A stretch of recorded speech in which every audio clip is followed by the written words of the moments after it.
Hello my dear students, कैसे हैं आप लोग? आशा करते हैं अच्छे होंगे, स्वस्थ होंगे। तो आज हम लोग पढ़ेंगे क्लास 12 ज्योग्राफी भूगोल, चैप्टर नंबर 5 प्राथमिक क्रियाएं। इनके जितने भी शॉर्ट क्वेश्चन आंसर हैं यानी लघुत्तरीय क्वेश्चन आंसर, इसको देखेंगे। इससे पहले हमने अति लघुत्तरीय क्वेश्चन का हमने समझाने का प्रयास किया। अगर वो आप वीडियो नहीं देखें तो हमारी चैनल पर जाइए और जितने भी अति लघुत्तरीय क्वेश्चन है उसको हमने समझाया है, अच्छी तरह से समझाया है। और आज भी जो आप समझेंगे बिल्कुल अपनी भाषा में परीक्षा में जाएंगे, बिल्कुल हूबहू लिख दीजिए, आंसर पूरा आएगा आपको। ठीक है, चलिए तो चलते हैं ज्यादा ना लेकर के समय क्वेश्चन नंबर 1 की तरफ। क्वेश्चन 1 क्या कहता है, सुनना मेरे भाई। फसल के उत्पादन पर तापमान का क्या प्रभाव पड़ता है? अब आपसे क्वेश्चन क्या कह रहा है, फसल के उत्पादन पर तापमान का क्या प्रभाव पड़ता है? तो हम लोग पहले भी पढ़ चुके हैं कि देखिए फसल के उत्पादन पर तापमान का बड़ा ही प्रभाव पड़ता है। अगर तापमान नहीं रहेगा तो आपका फसल अच्छा नहीं होगा। जैसे एक उदाहरण लीजिए आप, कि मान लीजिए कोई फसल हमने लगाया है जिसको उत्पादन के लिए कम से कम 30 से 35 डिग्री तापमान चाहिए और वहां 5 डिग्री तापमान हो जाए, क्या फसल का उत्पादन होगा? नहीं होगा। या जैसे अपने यहाँ का गेहूं की पौधा ले लीजिए, गेहूं की फसल लगाते समय उसको चाहिए कम से कम 15 से 20 डिग्री तापमान, उसको वृद्धि विकास के लिए 5 से 10 डिग्री तापमान, कोहरा वाला ठंडा मौसम चाहिए। जितना कुहासा लगेगा गेहूं के दाने उतने पुष्ट होते हैं, और पकते समय 25 से 30 डिग्री तापमान। अगर इस तरह का मौसम नहीं रहे, मान लीजिए जाड़े के मौसम जो 5 से 10 डिग्री चाहिए उसको तापमान, वो तापमान 25 हो जाए, तो क्या फसल का उत्पादन होगा? बिल्कुल नहीं होगा। तो आपने क्या समझा कि फसल के वृद्धि विकास के लिए क्या चाहिए? हमें उपयुक्त तापमान चाहिए। जिस फसल को आप लगा रहे हैं उस फसल के लिए जितना तापमान चाहिए वो जब तक नहीं मिलेगा आपका फसल का उत्पादन अच्छा नहीं होगा। ठीक है, अगर मान लीजिए ग्रीष्म ऋतु का फसल है तो कम से कम उसको 25 से 30 35 डिग्री तापमान चाहिए, और जो शीत ऋतु का है तो उसको आपको कितना चाहिए? तो 10, 15, 5 इस तरह का तापमान चाहिए, तब जाकर के फसल का उत्पादन। तो वही आपसे पूछ रहा है, अब आपसे पूछ रहा है कि फसल के उत्पादन में तापमान का क्या प्रभाव पड़ता है। तो यही लिखेंगे कि फसल के उत्पादन में तापमान का बहुत ही बड़ा असर पड़ता है। कोई भी फसल लगाते हैं तो उस फसल के उत्पादन के लिए जो अनुकूल तापमान चाहिए उतना मिलना चाहिए। अगर उससे कम मिलेगी या ज्यादा मिलेगा तो उत्पादन अच्छा नहीं होगा। जैसे ग्रीष्म ऋतु के जितने फसल हैं उनके उत्पादन के लिए कम से कम उसको तापमान चाहिए 5 से, ग्रीष्म ऋतु में तो 25 से 30 डिग्री उतना मिलना चाहिए, और शीत ऋतु के जितने फसल हैं उनको ताप चाहिए कितना? 5 से 10 डिग्री, तब जाकर के उत्पादन होगा। क्लियर? आशा करते हैं आपको क्वेश्चन नंबर 1 समझ में आया होगा। चलते हैं क्वेश्चन नंबर 2 की तरफ। वर्षा फसलों की वृद्धि को किस प्रकार प्रभावित करती है? और क्या कहा कि वर्षा जो है वो फसल के उत्पादन को, पंखा बंद कर दिए थोड़ा सा, वर्षा फसल के उत्पादन को किस प्रकार प्रभावित करती है? तो लिखेंगे वर्षा फसल के उत्पादन को अधिक प्रभावित करती है। अब देखिए हम जानते हैं कि पौधे के वृद्धि विकास के लिए अधिक से अधिक, सबको नाटी थोड़ा सा हल्ला नहीं करेगा, विकेट लगा दीजिए। क्या बता रहे थे कि वर्षा जो है वह फसलों के उत्पादन की वृद्धि को अधिक प्रभावित करती है। अगर मान लीजिए वर्षा अधिक होगी तो या तो फसल गल जाएगी या कम होगी तो सूखा आ जाएगी। ठीक है, तब फसलों के अच्छे उत्पादन के लिए क्या चाहिए? आपको अधिक से अधिक क्या चाहिए? वर्षा भी नहीं चाहिए और कम से कम वर्षा नहीं। जो फसल आप लगा रहे हैं उस फसल के हिसाब से क्या होना चाहिए? पानी मिलनी चाहिए। अगर उस हिसाब से अगर नहीं मिला जल तो उत्पादन नहीं होगा। जैसे एक उदाहरण लीजिए कि मान लीजिए हम लोग खरीफ फसल लगाए हैं तो वर्षा उसको 200 से 300 सेमी मिलेगा तभी उत्पादन होगा। अगर 200 से 300 नहीं होगा तो उत्पादन नहीं होगा। और शीत ऋतु के तापमान को 50 से 75 सेमी वर्षा चाहिए, और उससे ज्यादा अगर हो जाए तो गलन हो जाएगी। समझ रहे हैं ना? तो वर्षा भी हमारी फसल को क्या करती है, अधिक से अधिक प्रभावित करती है। तो आप समझ रहे थे कि फसल के उत्पादन में वर्षा का बड़ा महत्व है। वर्षा अगर अच्छी होगी तो ठीक है, ज्यादा हो जाना या कम हो जाना दोनों में फसल बर्बादी होती है। ठीक है, जैसे अभी आपने समझा कि अगर मान लीजिए हमारी खरीफ फसल है, खरीफ फसल को कम से कम 200 से 300 सेमी वर्षा चाहिए, अगर कम हो गया तो सूखा की स्थिति, तो फसल बर्बाद। जाड़े शीत ऋतु के फसल 50 से 75 सेमी वर्षा चाहिए, और उसमें अगर ज्यादा हो गया तो पौधे की गलन, तो दोनों बर्बादी का कारण है। क्लियर? आशा करते समझ गए। चलते हैं क्वेश्चन नंबर नेक्स्ट। सुनिए, कुछ विशेष रूप से महत्वपूर्ण स्थानों का वर्णन करिए। अब देखिए आपसे कह रहा है कुछ विशेष रूप से जो महत्वपूर्ण स्थान है उनके वर्णन करिए। अब गौर करके देखिएगा तो विश्व के लगभग सभी देशों में कृषि की जाती है और पशुपालन किए जाते हैं। विश्व के लगभग सभी क्षेत्रों में कृषि और पशुपालन किए जाते हैं, लेकिन इन क्षेत्रों में कुछ विशेष अपना स्थान बनाए हुए हैं, कुछ विशेष उत्पादन के लिए। जैसे भारत है, तो भारत में अगर गौर करके देखिएगा तो खास करके जितने भी खाद्यान्न फसल है उसका उत्पादन बहुत ज्यादा होती है, तो पशु भी ज्यादा पाला जाता है। लेकिन ऐसे बहुत सारे देश हैं जहां पर इस तरह की उत्पाद स्थिति नहीं है, वहां अच्छी फसल उत्पादन नहीं है, अच्छी कृषि पालन नहीं है। तो यही कहता आपसे कि कुछ विशेष रूप से स्थानों का वर्णन कीजिए। तो लिखेंगे दक्षिण पश्चिम एशिया तथा पूर्व भूमध्य सागरीय प्रदेश, पूर्व भूमध्य सागरीय प्रदेश जहां जौ, तिल, गेहूं, मटर, गाय, भेड़, बकरियां इत्यादि के लिए प्रसिद्ध है। वहीं दक्षिणी पूर्वी एशिया आम, केला, साबूदाना, सुअर, मुर्गी, बत्तख इत्यादि के लिए प्रसिद्ध है। तो ये तो आपको याद रखना होगा कि कौन कौन क्षेत्र। तो याद रखिएगा कि दक्षिणी पश्चिमी एशिया जिसमें कि भारत की बात कर रहे हैं, तो जौ, तिल, गेहूं, मटर, गाय, भेड़, बकरियां इत्यादि पाली जाती है, जैसे भारत में है। भारत है, बांग्लादेश है, बगल में आप चीन ले लीजिए, श्रीलंका ले लीजिए, ये सब देश आ जाते हैं दक्षिणी और पश्चिमी एशिया में। और दक्षिणी पूर्वी एशिया की अगर बात करेंगे तो उनमें आ जाता है आम, केला, साबूदाना, सुअर, मुर्गी इत्यादि पाली ली जाती है। तो अलग अलग क्षेत्रों में अलग अलग पाली जाती है। इसी तरह से चीन की बात अगर करेंगे तो वहाँ चावल, ज्वार, बाजरा, सोयाबीन इत्यादि की खेती होती है। भारत की बात चावल, चना, मिर्च, नींबू, जूट, नीलगाय इत्यादि, भैंस इत्यादि पाली जाती है। तो ये तो आपको क्या करना है ना, याद रखना है, समझने की चीजें, याद करने की चीजें। चलिए आगे चलते हैं। क्वेश्चन क्या कह रहा है सुनिएगा, स्थानांतरित कृषि किसे कहते हैं या किस भागों में की जाती है। ठीक है, आपसे क्वेश्चन क्या कहा कि स्थानांतरित कृषि क्या है। हमने कल आपको समझाया था पिछले दिन कि पहले के समय में क्या होता था ना मेरे भाई, कि जैसे आदिवासी समाज के लोग जंगलों में रहते थे और उतना जंगल धरती को अपनी माँ समझते थे, पृथ्वी को क्या समझते थे, अपनी माँ, और पृथ्वी पर क्या करते थे, खेती बाड़ी करते थे। लेकिन हल चलाना अपना आप सगुन मानते थे, कहते कि धरती माँ पर कैसे हल चलाया जाए। तो वो क्या करते थे, जंगल की कटाई कर देते थे। जंगल की काटने के बाद जब वो सूख जाता था तो उसमें आग लगा देते थे, राख हो गया।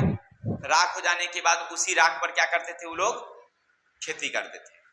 जब फसल 1, 2, 3, 4, 5 करने के बाद जब उत्पादन कम हो जाती थी तब वो उस जगह को छोड़कर किसी दूसरे जगह चले जाते थे। तो ये जगह जो बदल लिए, स्थान जो बदल लिए, इसी को कहते हैं स्थानांतरित कृषि। बस इसी कृषि को कहते हैं स्थानांतरित कृषि। अपने यहाँ इसको झूम खेती कहते हैं, इसी का नाम हो गया स्थानांतरित कृषि। क्लियर? आपसे कोई पूछे स्थानांतरित कृषि बता देंगे। लिखेंगे जो आदिवासी समाज के लोग पहले के समय में किसी जंगल की कटाई करके वहां पर बीज बोते और फिर 2-4 साल बाद खेती का उत्पादन कम हो जाती उस राख पर, तो फिर उस जगह को छोड़कर किसी दूसरे स्थान पर चले जाते। तो ऐसे कृषि को कहते हैं हम लोग स्थानांतरित कृषि। चलिए आगे है, यह किस भागों में की जाती है। तो ये खास करके विश्व के जो उष्ण कटिबंधीय क्षेत्र है, जो उष्ण कटिबंध क्षेत्र, उसमें यह खेती खास करके की जाती है। क्लियर? चलिए आगे है, अस्थायी कृषि प्रणाली संसार में कैसे विस्तार हुआ। अब देखिए, अब प्रश्न आ रहा आपके सामने कि अस्थायी कृषि कैसे विस्तार हुआ। पहले लोग तो पशुचारण करते थे घूम घूम करके, स्थानांतरित कृषि करते थे घूम घूम करके, तो फिर ये स्थायी कृषि, एक ही जगह पर रह करके खेती करना कैसे शुरू हुआ? खास करके अगर अपनी भारत की बात करेंगे तो आपको याद होगा, पढ़े होंगे क्लास 9th की हिस्ट्री में, कि अंग्रेजों ने क्या किया था कि पहले तो शहर में गया, फिर गांव, अब जंगल में प्रवेश किया। जंगल में जब गया तो देखा कि जो आदिवासी समाज के लोग थे वो जंगलों को क्या करते थे, काट देते थे। काटने के बाद वहां आग लगा देते, आग लगने के बाद उसमें बीज बोते, फिर उस जगह को छोड़कर दूसरी जगह चले जाते। अब उन लोगों को, अंग्रेजों को लगा कि इस तरह से अगर ये फसल मतलब पेड़ों को बर्बाद करेगा तो पेड़ बहुत बर्बाद हो जाती है। और उस समय अंग्रेजों को चाहिए स्लीपर के लिए क्या चाहिए, अधिक से अधिक स्लीपर के लिए क्या चाहिए, उन्हें पेड़ चाहिए, नाव के लिए पेड़ चाहिए। तो उन्होंने पेड़ कटाई पर रोक लगा दिया। ठीक है, तो अब क्या करने लगे वो लोग ना, अब एक जगह टिकने लगे, अब स्थानांतरित कृषि नहीं करते थे। ठीक इसी तरह से घटना अन्य देशों में भी घटी होगी कि लोग एक जगह से दूसरे जगह अब खेती करना, जो इस तरह से कर्तन धान स्थानांतरित कृषि करते थे, वो छोड़ दिए। अब उनके पास ज्ञान बुद्धि आया, धरती में हल चलाने लगे, उन्नत बीज आई, अन्य प्रकार के उर्वरक आए, तो अब खेतों में वो डाल करके और उत्पादन करना शुरू कर दिए। तो उन्हें स्थानांतरित कृषि की जरूरत नहीं हुई, अस्थायी कृषि करने लगे। समझे? पहले स्थानांतरित कृषि करते थे, अब क्या किए कि अब वो जो है जिस जगह पर हल नहीं चलाते थे, अब उनको ज्ञान विज्ञान थोड़ा सा विकास हुआ तो अब हल चलाना शुरू कर दी। दूसरी बात, जहां पर पहले उन्हें कृषि उपकरण नहीं था, अब वैज्ञानिक कृषि उपकरण आ गई तो हल चलाना भी आसान हो गया। तीसरी बात, उन्हें नए बीज और नए उर्वरक मिले, जिसके कारण वो अब उत्पादन बढ़ने लगा। तो उनको लगा कि हमें अब स्थान बदलने की जरूरत नहीं है, हम एक जगह स्थानांतरित कृषि कर सकते। तो इस तरह से उन्होंने अस्थायी कृषि शुरू कर दिया। क्लियर? आशा करते हैं आपको क्वेश्चन नंबर 5 समझ में आया होगा। चलते हैं क्वेश्चन नंबर 6 की तरफ। सुनना, पौधों के विवरण तथा कृषि के औद्योगिकरण का कृषि पर क्या प्रभाव पड़ा? देखिए, पौधों के विवरण और कृषि के औद्योगिकरण का पौधों के विवरण है ना, विसरण, सॉरी, पौधों के विसरण तथा कृषि के औद्योगिकरण का कृषि पर क्या प्रभाव पड़ा? अब समझिएगा, कृषि के औद्योगिकरण पर कृषि का क्या प्रभाव पड़ा?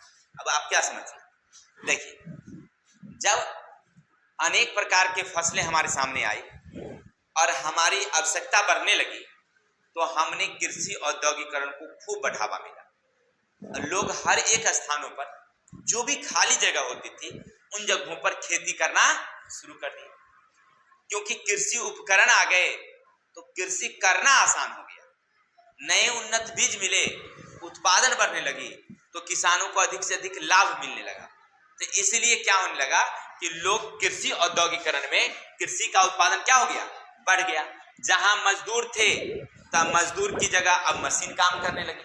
तो इस तरह से कृषि औद्योगिकरण काफी बढ़ावा मिला। क्लियर? आपसे पूछ रहा है कि कृषि के औद्योगिकरण का कृषि पर क्या प्रभाव पड़ा? तो कृषि का प्रभाव पड़ा कि कृषि का उत्पादन बढ़ गया। अब कैसे बढ़ गया? तब पहले ना आप सुनते होंगे अपने दादे जमाने में कि एक खेतों में ज्यादा ज्यादा 20 केजी गेहूं मिलता था, एक कट्ठे के, और आज एक कट्ठे खेतों में हम लोग 2 कुंटल उत्पादन करते हैं। क्लियर? इसका मतलब क्या समझे? इसके पीछे तो कुछ कारण हुआ होगा ना। इसके पीछे का कारण है कि उन्नत बीज, रासायनिक उर्वरक, कीटनाशक दवाइयां, इन सारे चीजों का उपयोग करने के कारण कृषि यंत्र आई, काम आसान हुआ। तो अब मजदूरों की जगह हम लोग मशीन से काम करते हैं। तो इन सब कारणों से कृषि जो औद्योगिकरण है वो आया, तो कृषि का उत्पादन क्या हो गया, बढ़ गया। क्लियर? चलते हैं आगे क्वेश्चन नंबर 7 सुनना मेरे भाई। उत्पादन दक्षता किस प्रकार प्राप्त की जा सकती है? अब क्वेश्चन क्या कह रहा है आपसे, उत्पादन दक्षता को कैसे प्राप्त किया जा सकता है? तो उत्पादन दक्षता को प्राप्त करने के लिए हम कैसे बढ़ा सकते हैं? सुनिए, इसे बढ़ाने के लिए 2 विशेष चीजों पर ध्यान देना होता है। पर क्या कहा आपसे कि उत्पादन क्षमता को आप कैसे बढ़ा सकते हैं। तो इसके लिए आपको दो बातों की ध्यान रखना होगा। नंबर एक, पहला तो है कि उन्नत मशीन चाहिए, कृषि उपकरण। जैसे पहले आप लोग हल बैल से खेती करते थे, तो अब हल बैल से काम नहीं चलेगा। अब किससे काम चलेगा? तो ट्रैक्टर चाहिए। हाथ से स्प्रे करते थे, अब उसकी जगह पर ड्रोन, हेलीकॉप्टर या अन्य प्रकार की जो तेज स्प्रे वाली मशीन है उसका उपयोग कीजिए। तो इस तरह से ना आप उत्पादन बढ़, यानी उन्नत मशीनरी। और दूसरा क्या है? उन्नत निवेश। उन्नत निवेश का मतलब है कि आप अधिक से अधिक उन्नत वाला बीज लाइए, उर्वरक का उपयोग कीजिए, कीटनाशक दवाइयों का छिड़काव कीजिए, तब जाकर के उत्पादन बढ़ेगी। तो उत्पादन बढ़ाने के लिए आपको क्या क्या चाहिए? एक पूंजी और एक मशीनरी, तकनीक। ठीक है, वही पूछ रहा आपसे क्वेश्चन नंबर 7 में कि आप अगर उत्पादन बढ़ाना चाहते हैं तो क्या क्या चाहिए? तो उन्नत निवेश और उन्नत मशीनरी, तभी जाकर के आपकी उत्पादन बढ़ेगी। क्लियर? चलते हैं आगे। क्वेश्चन नंबर 8, खनन कार्य को प्रभावित करने वाले कारक कौन कौन से हैं? खनन का मतलब धरातल से जो हम खनिज निकालते हैं, तो इस काम को कौन कौन से प्रभावित करती है? खनन कार्य को दो बातें प्रभावित करती है, एक है भौतिक कारण और एक है आर्थिक कारण। पहला, जो हम खनिज निकाल रहे हैं वह किस श्रेणी का है, किस आकार का है, उसकी उपस्थिति किस अवस्था की है, ये सब जान करके तब हमको निकालना होता है। जैसे वो तरल है, ठोस है, किस अवस्था का है, ये जान लेते हैं तब है ना हम खेती करते निकालते हैं। तो वही कह रहा आपसे कि खनन को प्रभावित करने वाले कारक कौन कौन से हैं। तो पहला है भौतिक कारण, जिसमें खनिज के आकार, श्रेणी, उसकी उपस्थिति की अवस्था, इन सब को जांच के तब हम लोग निष्कर्ष करते हैं। दूसरा है आर्थिक कारण, कि आपने अगर मान लीजिए खनन करना शुरू किए तो क्या उस चीज की मांग बाजार में है? अगर बाजार में मांग है तो उत्पादन ज्यादा होगी, नहीं मांग है तो बाजार में मांग नहीं है तो उत्पादन कम होगी। नंबर एक। नंबर दूसरा, कि उसकी तकनीक क्या है, आपके पास निकालने की मशीन क्या है। अगर अच्छी तकनीक का है जो बर्बादी कम करती है तो आपको लाभ ज्यादा होगा। अगर अच्छा मशीन नहीं है तो उत्पादन क्षमता आपकी क्या हो जाएगी? कम हो जाएगी। क्लियर? तो आशा करते हैं आप समझ रहे होंगे कि हमें कैसे किसी भी यंत्र से मशीन को निकालना है। तो अच्छे मशीन रहेगा तभी ना उत्पादन होगा जी। कम रहेगा, खराब का मशीन रहेगा तो निकालिएगा, बर्बादी होगा तो आपको लाभ मिलेगा नहीं ना मिलेगा। वही पूछ रहा आपसे कि खनन कार्य को कौन प्रभावित करता है। तो खनन कार्य को दो चीजें, एक भौतिक कारक और एक आर्थिक कारक। चलते हैं आगे। क्वेश्चन नंबर 9 सुनना मेरे भाई। अब आपसे क्वेश्चन कह रहा है कि पोषक तत्व कितने प्रकार के होते हैं, पोषक तत्व के तीव्र पुनर्स्थापन किस प्रकार किया जा सकता है। अब हमारा शरीर के पोषक की बात नहीं किया, ऐसे हम लोगों के शरीर के पोषक तत्व तो 5 चाहिए, लेकिन पौधों में कुल 16 पोषक तत्व की जरूरत होती है। क्लास 9 के बायोलॉजी के चैप्टर नंबर आप लोग पढ़े होंगे 6 में, नहीं 5 में, चैप्टर नंबर 5 में शायद है। ठीक है, तो वहां पर बताया गया है क्लियर कि पौधों को वृद्धि विकास के लिए कुल 16 पोषक तत्व चाहिए, जिनमें वह 3 चीजों से प्राप्त करता है। पहला वायुमंडल, तो ऑक्सीजन और कार्बन। दूसरा जल से हाइड्रोजन। बाकी जो चाहिए धरातल से। तो उन धरातल में 13 चाहिए, 13 में कुछ ज्यादा मात्रा में चाहिए और कुछ कम मात्रा में। फास्फोरस है, सल्फर है, ये सब ज्यादा मात्रा में चाहिए। लोहा तांबा उसको कम मात्रा में चाहिए, है ना। तो वही पूछ रहा है से पोषक कितने प्रकार के। तो आप लिखेंगे पौधे के उचित वृद्धि विकास के लिए, क्या लिखेगा? पौधे के उचित वृद्धि विकास के लिए कुल 16 प्रकार के पोषक तत्व की आवश्यकता होती है, लेकिन इनमें कुछ ज्यादा महत्वपूर्ण होते हैं, जैसे oxygen, hydrogen, carbon, nitrogen, phosphorus, गंधक, ये सब उसे बहुत ज्यादा मात्रा में चाहिए, लेकिन कुछ ऐसे हैं जो कम मात्रा में चाहिए। अब चलिए, अब कह रहा आपसे कि इसकी पुनर्पूर्ति कैसे जल्दी होगी।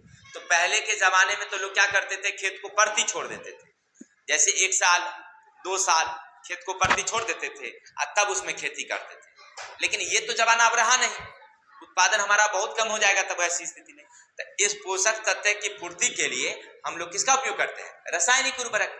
खेतों में मान लीजिए जिस तरह का फसल लगाते हैं उस हिसाब से उर्वरक डालते हैं, खेत की पूर्ति होती रहती है अपनी पोषक तत्व की। क्लियर? तो लिखिएगा पोषक तत्व की पुनः पूर्ति के लिए हम लोग क्या करते हैं? उर्वरक डालते हैं खेतों में। क्या डालेंगे हम लोग? उर्वरक। आशा करते हैं आपको ये बातें समझ में आ गया होगा। चलते हैं आगे। फसलों का वर्गीकरण किस आधार पर किया जाता है? तो देखिए फसलों के आधार मापने के तरीके हैं। देखिए फसल को हम लोग अगर मौसम के हिसाब से मापेंगे तो 3 प्रकार का, एक होती है खरीफ फसल, एक होती है रबी फसल और एक होती है जायद या गर्मा फसल। तो ये हो गया मौसम के हिसाब से फसलों के प्रकार।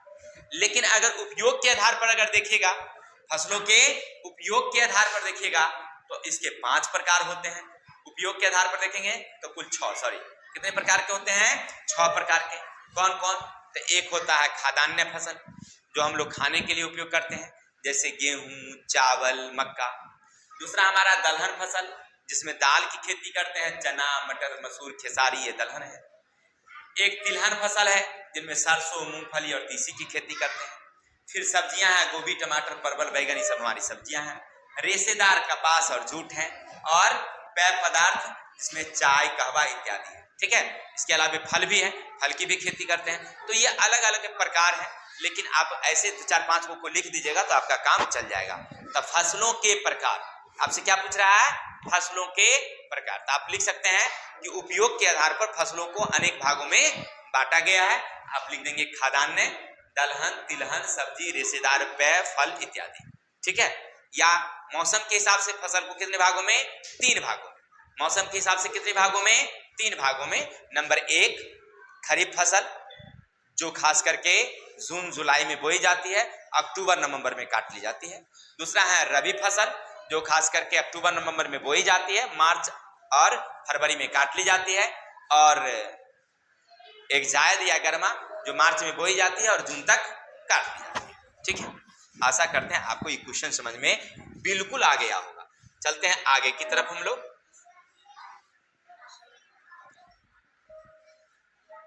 क्वेश्चन नंबर 11 सुनिएगा। कृषि भूमि की अधिकतम सीमा का निर्धारण, भू उपयोग का वर्णन करें। देखिए हमारे पास धरती है, तो धरती में कितना भागों में हम लोग कृषि कर रहे हैं? आबादी बढ़ रही है, हर देशों में खेती हो रही है, हर क्षेत्र में कृषि का उत्पादन बढ़ रहा है। लेकिन फिर भी अगर पूरे विश्व में अगर कृषि की बात करेंगे, पूरा कृषि में अगर बात करेंगे तो कृषि को प्रभावित करने वाले होते हैं तापमान, वहां की वर्षा, वहां की जलवायु, वहां की मिट्टी, है ना। ये सारे चीज, मिट्टी, वायु, जल और तापमान, ये खेती के लिए चाहिए, लेकिन सब जगह ये उपलब्ध नहीं है। सब जगह उपलब्ध नहीं है। अब पूरे विश्व में जैसे मान लीजिए अपने हिमालय पर चले जाएंगे तो जम्मू कश्मीर में लगभग 1500, 2000, 3000 की फीट की ऊंचाई जाने पर वो पर्वतीय है, वहां पर खेती बाड़ी नहीं हो सकती है क्योंकि वहां कड़ाके की ठंड पड़ती है। क्लियर? चले जाइए अब छोटा नागपुर के पठारी क्षेत्रों में, वहां पठारी मिट्टी है। अब जम्मू कश्मीर में तापमान बहुत कम है तो वहां उसके लिए खेती नहीं होती। चले जाइए यहाँ पठारी क्षेत्रों में, यहाँ की मिट्टी कैसी है? तो भाई कठोर है, वहां खेती बाड़ी नहीं हो सकती है। आपने क्या समझा? कृषि को प्रभावित करने वाले में कौन कौन चीज है? तो तापमान, मिट्टी, जल और वायु, ये सारे चीज होनी चाहिए। अगर पूरे को अगर हम पूरे विश्व का अगर तुलना करते हैं तो हमें समझ में आया कि 32% भूभाग पर अभी भी वन है। पूरे विश्व के क्षेत्रफल का 32% हिस्सा पर क्या है? वन है। 26% भूभाग पर चारागाह है, 1% भूभाग पर स्थायी फसल, बाकी 10% भाग पर ही खेती होती है। 1% स्थायी फसल का मतलब समझ रहे हैं ना, जिसमें हम लोग फलों की खेती कर रहे हैं। ठीक है, और 10% भूभाग पर ही हम लोग क्या कर रहे हैं? कृषि। 26% पर अन्य उपयोग चल रहा है। तो अब देखिए हमारे पास कृषि के लिए कितना उपयोग भूमि है? मात्र 10%। इतनी खेती होती है फिर भी हम लोग कितने भागों में खेती कर रहे हैं? मात्र विश्व के कुल एरिया का 10% भूभाग पर ही खेती हो रही है। तो वही आपसे पूछ रहा था क्वेश्चन में कि कृषि भूमि का अधिकतम सीमा का निर्धारण तथा भू उपयोग का वर्णन करें। तो लिखिएगा पूरे विश्व में खेती की जाती है, लेकिन कृषि को प्रभावित करने वाले कारकों में मिट्टी है, वायु है, जल है और तापमान है। सब जगह यह अनुकूल तापमान नहीं मिलती है, इसलिए सब जगह अच्छी खेती नहीं होती है। अगर पूरे विश्व के एरिया का अगर हम वर्णन करें तो 32% भूभाग में अभी भी वन है, 26% भूभाग में चारागाह है, 1% भूभाग में फल की खेती है और 10% भूभाग पर मात्र हम लोग कृषि योग्य भूमि है जहां हम लोग अलग बदल बदल कर फसल लगा रहे हैं और 26% भूभाग पर शहर, गांव, कस्बा इत्यादि। ठीक है, चलिए आशा करते हैं समझ गए। क्वेश्चन नंबर आगे, लास्ट क्वेश्चन है, बड़ी इंपोर्टेंट क्वेश्चन, ध्यान रखिएगा। क्वेश्चन नंबर 12, सामूहिक कृषि पर टिप्पणी लिखिए। अब सामूहिक कृषि क्या होता है? तो देखिए, अपने यहाँ तो ऐसी कृषि व्यवस्था नहीं है। किसी किसी देश जैसे रूस है के देश है, वहां पर जब लेनिन की सरकार बनी थी तो वहां पर कोल खोज शुरू हुआ था। यानी सरकार क्या करती, किसान को कहती कि आपके पास जितनी जमीन है, ठीक है, आप लोग अपनी जमीन का ना कुछ हिस्सा मतलब अपने उपयोग के लिए, सब्जी के लिए, फलों के लिए रख लीजिए, बाकी जो जमीन बच गई उस पर सरकार कहती है वो खेती होगा। अब क्या होगा कि वो सरकार देखती है कि विश्व मार्केट में किस चीजों की कमी हो रही है और किस चीज की कीमत ज्यादा है, तो हम उसी चीज का फसल यहाँ लगाएंगे। किसान को ऐलान कर दिया जाता था और किसान सब मिलकर के वही खेती करते थे। इसी को कहते थे सामूहिक कृषि। ठीक है, यानी जब एक रंग के फसलों की खेती सभी किसान मिलजुल करके करते हैं तो ऐसे कृषि को कहते हैं सामूहिक कृषि। और ये खास करके कहाँ है, तो रूस के देशों में फैला हुआ है। ठीक है, आशा करते हैं आपको समझ में आया हो। सामूहिक कृषि मतलब एक साथ मिलकर के खेती करना। तो ये कहाँ हुआ था, रूस में। क्या हुआ था, हमने बताया आपको कि 1917 में जब वहां पर लेनिन की सरकार बनी तो उसने देश के विकास के लिए कहा किसानों को कि आपके पास जो जमीन है उसका एक निश्चित हिस्सा आप रख लीजिए अपने पास, जिसमें आप फल की खेती करिए, सब्जी की खेती करिए, आपको जो इच्छा हो करिए। बाकी जो बच जाती है उसके लिए हम सरकार निर्धारण करेंगे कि भाई किस तरह की खेती करना है। तो विश्व बाजार में जिस चीज की कीमत ज्यादा होगी या मांग ज्यादा होगी हम उसकी खेती करवाएंगे। तो उससे क्या होगा, किसान को ज्यादा लाभ हो, सरकार को भी ज्यादा लाभ होगा। वही होता था, सरकारें ऐलान कर देती, सब मिल करके खेती करते, तो ऐसी कृषि क्या कहलाती थी, सामूहिक कृषि। ठीक है, आशा करते हैं आपको ये सारी बातें समझ में आ गई होगी। ठीक है, तो चलते हैं आगे है। Thank you for watching video. यानी क्या समझे, अगर आपको हमारी वीडियो अच्छी लगी हो तो उसके आपने देखा तो उसके लिए बहुत बहुत धन्यवाद। और हाँ, वीडियो अगर अच्छी लगी तो अपने इष्ट मित्रों को शेयर करें। 5 लोगों को शेयर करना है आपको, मात्र 5, क्योंकि अब व्हाट्सएप का ये नियम है कि 5 से ज्यादा लोगों के एक साथ शेयर नहीं कर सकते, तो 5 में कीजिए। अगर ग्रुप है तो ग्रुप में डाल दीजिए। ठीक है, और हाँ, और हमारी चैनल अगर सब्सक्राइब नहीं किए हैं सब्सक्राइब कर लीजिए, लाइक कर दीजिए, कमेंट कर दीजिए। और फिर मिलते हैं हम लोग नेक्स्ट डे। तब तक के लिए हंसते रहिए, मुस्कुराते रहिए और फिर हमारी वीडियो देखते रहिए। जय हिंद, जय भारत।